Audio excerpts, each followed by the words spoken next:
Welcome to The Last Breakfast. Please enjoy the video. You start by finding the exact voice recording inside Samsung Music.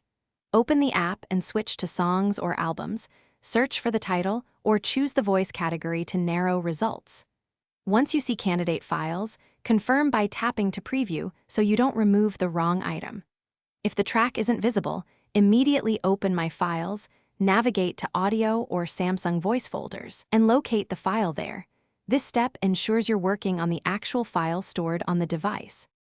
Once located, long press the recording to bring up the action menu and choose Delete, then pick Remove from Device to remove the audio file from storage, not just the playlist.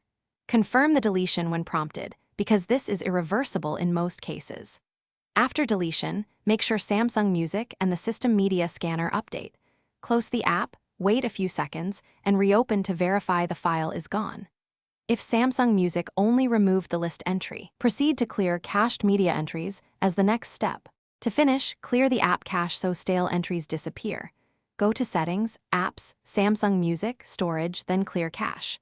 If the recording still shows, open My Files or connect the phone to a PC and delete the file from its folder directly. Sometimes the app keeps a phantom entry. Once removal is done, reboot or trigger a media rescan so the gallery and music index refresh. Troubleshooting tip: if the audio reappears after sync, disable Cloud Sync or remove the file from the cloud backup source. Thanks for watching. If this was helpful, leave a like and consider subscribing. See you next time.